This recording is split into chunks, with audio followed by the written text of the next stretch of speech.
Top ട്യൂഷൻ്റെ class 8 basic science ക്ലാസ്സിലേക്ക് സ്വാഗതം. Chapter 4 chemistry of changes. ഈ ചാപ്റ്ററിലെ ഫോക്കസ്ഡ് ക്വസ്റ്റ്യൻസ്.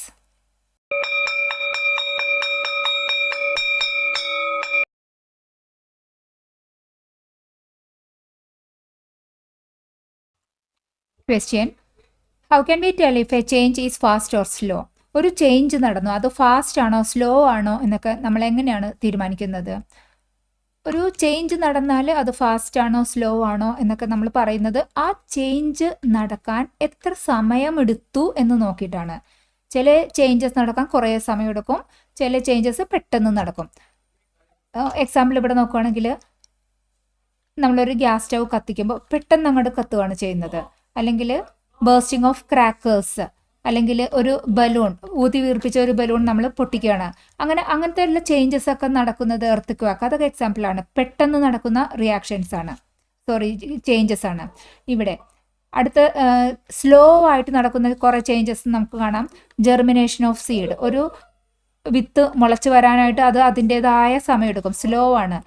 ഇരുമ്പ് തുരുമ്പാകുന്ന പ്രോസസ്സ്, അതും ആ ചേഞ്ചും ഒരു വെരി സ്ലോ ചേഞ്ചാണ്.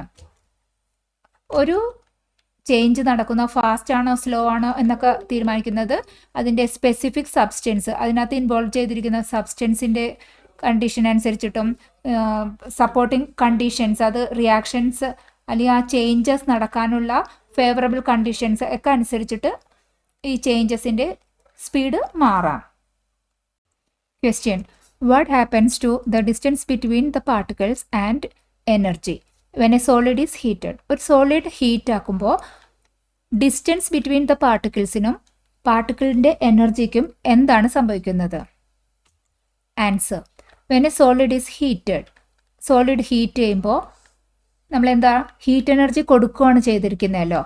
അപ്പോൾ ആ ഹീറ്റ് എനർജി അബ്സോർബ് ചെയ്യുമ്പോൾ പാർട്ടിക്കിൾസിൻ്റെ എനർജി കൂടി. സോളിഡ് ഹീറ്റ് ചെയ്ത് ലിക്വിഡിലേക്ക് മാറുമ്പോൾ പാർട്ടിക്കിൾസിൻ്റെ എനർജി കൂടി. എനർജി കൂടിയാൽ അതിൻ്റെ മൂവ്മെൻറ്റ് കുറച്ചും കൂടി എളുപ്പത്തിൽ, കുറേ മൂവ്മെൻറ്റ് നല്ല സ്പീഡിൽ, സോളിഡിനെ അപേക്ഷിച്ച് കൂടുതൽ സ്പീഡിൽ ലിക്വിഡിന് പാർട്ടിക്കിൾസിന് മൂവ് ചെയ്യാൻ പറ്റും. അങ്ങനെ കൂടുതൽ മൂവ് ചെയ്താൽ ഡിസ്റ്റൻസിന് എന്താ പറ്റുക? സോളിഡ് ലിക്വിഡിലേക്ക് മാറുമ്പോൾ പാർട്ടിക്കിൾ തമ്മിലുള്ള ഡിസ്റ്റൻസിൻ്റെ അകലം പിന്നെയും കൂടുകയാണ് ചെയ്യുന്നത്. അങ്ങനെ സോളിഡ് ലിക്വിഡിലേക്ക് മാറുമ്പോൾ ഹീറ്റ് എനർജി അബ്സോർബ് ചെയ്ത് കൂടുതൽ എനർജി കിട്ടി സോളിഡ് ഫോമിൽ നിന്ന് ഡെഫിനിറ്റ് ഷേപ്പിലുള്ള ആ ഫോമിൽ നിന്ന് ലിക്വിഡിലേക്ക് കൺവേർട്ട് ചെയ്യും. കൊടുക്കുന്നതോറും ഏറിടും വിദ്യ തന്നെ മഹാധനം. ഈ വീഡിയോ ഉപകാരപ്പെട്ടുവെങ്കിൽ ലൈക്ക് ചെയ്യൂ, ഷെയർ ചെയ്യൂ. Question: what are reactance and products in A chemical reaction? ഒരു കെമിക്കൽ റിയാക്ഷനിലെ റിയാക്റ്റൻസും പ്രോഡക്ട്സും എന്താണെന്നാണ് ചോദിച്ചിരിക്കുന്നത്.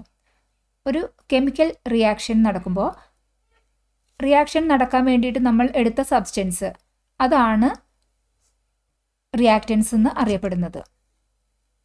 ഈ റിയാക്റ്റൻസിനാണ് കെമിക്കൽ ചേഞ്ച് സംഭവിക്കുന്നത്. റിയാക്റ്റൻസിന് കെമിക്കൽ ചേഞ്ച് സംഭവിച്ച് പുതിയ മോളിക്യൂൾസ് ഫോം ചെയ്യുന്ന ആ മോളിക്യൂൾസ്, പുതുതായി ജനറേറ്റ് ചെയ്ത ആ മോളിക്യൂൾസ്, അതാണ് നമ്മുടെ പ്രോഡക്ട്സ്.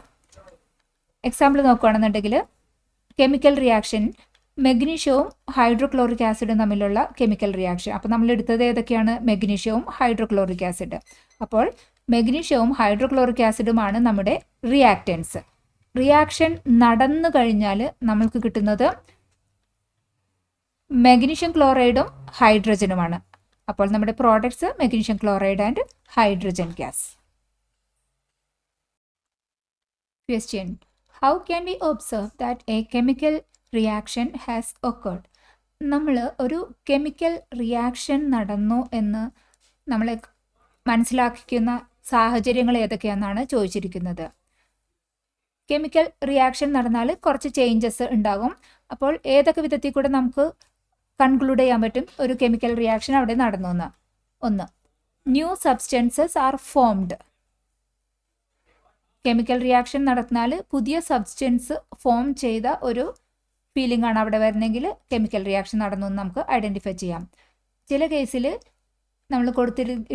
നമ്മൾ എടുത്ത ആ റിയാക്റ്റൻസിൻ്റെ കളറ് ചേഞ്ച് ചെയ്തു എന്ന് മനസ്സിലായി.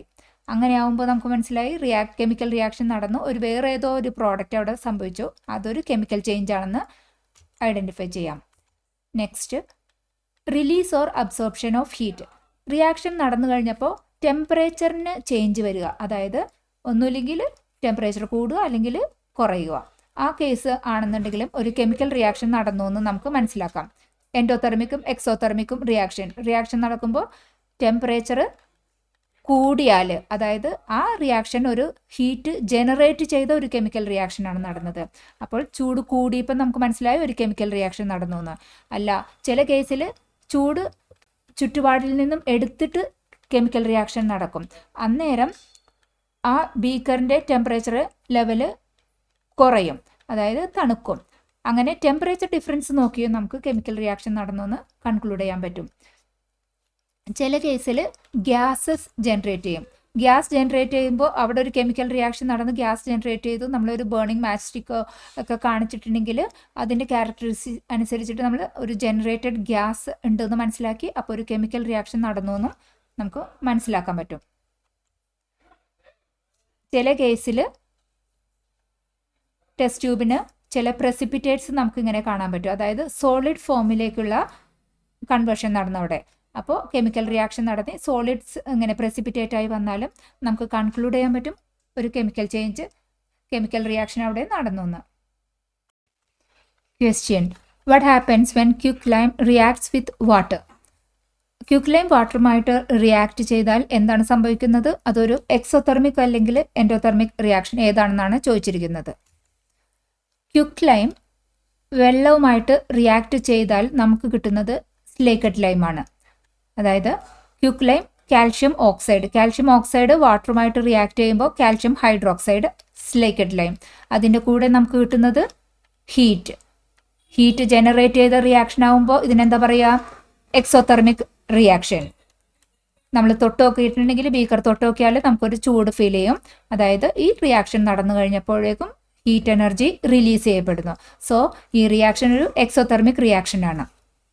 Join Top Tuition Center today to achieve excellent success through small batch-sized tuition classes for high school students. Question, what is the significance of pop sound when testing for hydrogen gas? ഒരു reaction നടന്നാൽ അതൊരു hydrogen gas ആണോ generate ചെയ്യുന്ന test ചെയ്യാനായിട്ട് നമ്മൾ ഒരു pop sound generate ചെയ്തോ എന്ന് നോക്കാറുണ്ട്. അതിൻ്റെ സിഗ്നിഫിക്കൻസ് എന്താണെന്നാണ് ചോദിച്ചിരിക്കുന്നത്. പോപ്പ് സൗണ്ട് ഒരു ജനറേറ്റഡ് ഗ്യാസ് ഹൈഡ്രജൻ ആണ് എന്ന് കൺക്ലൂഡ് ചെയ്യാനായിട്ട് ഉപയോഗിക്കുന്ന ഒരു മേജറായിട്ട് ഉപയോഗിക്കുന്ന ഒരു ഫാക്ടറാണ്. ഇവിടെ ഈ റിയാക്ഷൻ നടന്നിട്ട് ഹൈഡ്രജൻ ഗ്യാസ് ആണ് ജനറേറ്റ് ചെയ്യപ്പെടുന്നതെങ്കിൽ ഒരു ബേണിംഗ് മാച്ച് സ്റ്റിക്ക് കാണിച്ചാൽ ഒരു പോപ്പ് സൗണ്ടോടുകൂടി കൂടുതൽ ബ്രൈറ്റായിട്ട് കത്തും. അത് ഹൈഡ്രജൻ ഒരു കൂടുതലായിട്ട് ഫ്ലെയിമബിൾ ആയിട്ടുള്ള ഒരു ഗ്യാസ് ആണ്.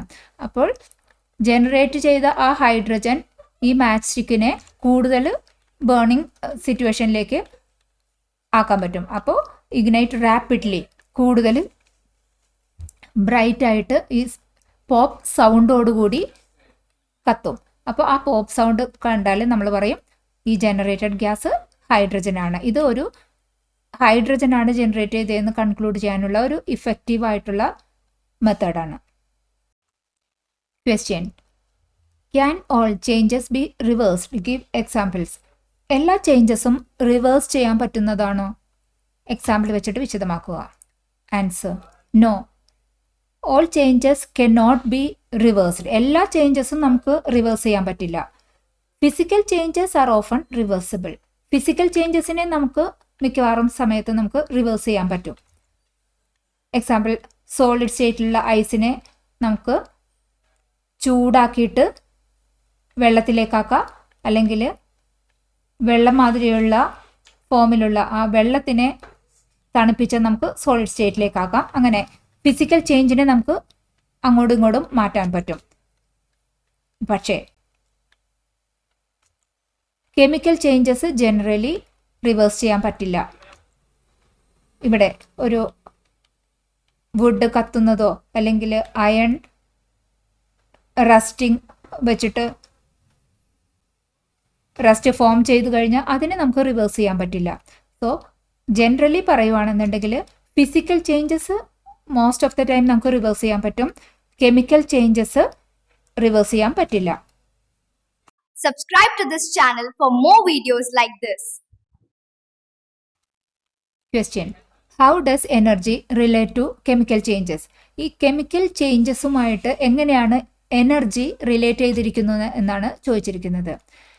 ആൻസർ: എനർജി എപ്പോഴും ഒരു കെമിക്കൽ ചേഞ്ചുമായിട്ട് എനർജി ഉണ്ടാകും, എനർജി ഇൻവോൾവ് ചെയ്തിട്ടുണ്ടാകും.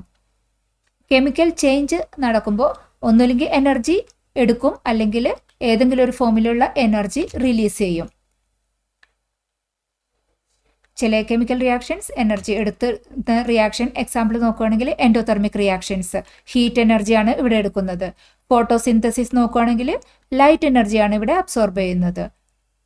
ഇലക്ട്രോ പ്ലേറ്റിംഗ് നോക്കുകയാണെന്നുണ്ടെങ്കിൽ ഇലക്ട്രിക്കൽ എനർജിയാണ് ഇവിടെ അബ്സോർബ് ചെയ്തിരിക്കുന്നത്. അങ്ങനെ ചില റിയാക്ഷൻസ് ഏതെങ്കിലും ഒരു ഫോമിലുള്ള എനർജീനെ അബ്സോർബ് ചെയ്യുന്നു. ഹീറ്റ് എനർജിയോ ലൈറ്റ് എനർജിയോ ഇലക്ട്രിക്കൽ എനർജിയോ അബ്സോർബ് ചെയ്തിരിക്കുന്നു. ഇനി വേറെ സെറ്റ് ഓഫ് സം റിയാക്ഷൻസ് ഉണ്ട്, അത് എനർജി ലിബറേറ്റ് ചെയ്യുന്ന റിയാക്ഷൻസ്. എക്സോതെർമിക് റിയാക്ഷൻസിൽ ലിബറേറ്റ് ചെയ്യുന്നത് ഹീറ്റ് എനർജി. ഈ ഫോട്ടോ കെമിക്കൽ ഈ ബയോലുമിനിസെൻസിൻ്റെ കേസിൽ ലിബറേറ്റ് ചെയ്തത് ലൈറ്റ് എനർജി. ഇവിടെ കെമിക്കൽ എനർജിയിൽ നിന്ന് ഇലക്ട്രിക്കൽ എനർജിയാണ് ജനറേറ്റ് ചെയ്തിരിക്കുന്നത്. അപ്പോൾ ഡിഫറെൻറ്റ് ഫോംസിലുള്ള എനർജി റിലീസ് ചെയ്യുന്നു. അതായത് എപ്പോഴും ഒരു കെമിക്കൽ റിയാക്ഷൻസ് നടന്നാൽ ഒന്നുമില്ലെങ്കിൽ എനർജി എടുക്കും, അല്ലെങ്കിൽ ഏതെങ്കിലും വിധത്തിലുള്ള എനർജി റിലീസ് ചെയ്തു. അതായത് എപ്പോഴും കെമിക്കൽ റിയാക്ഷൻസിൻ്റെ കൂടെ എനർജിയും അസോസിയേറ്റഡ് ആയിരിക്കും.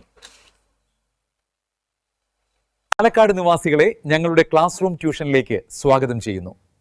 മറ്റൊരു വീഡിയോയുമായി വീണ്ടും കാണാം.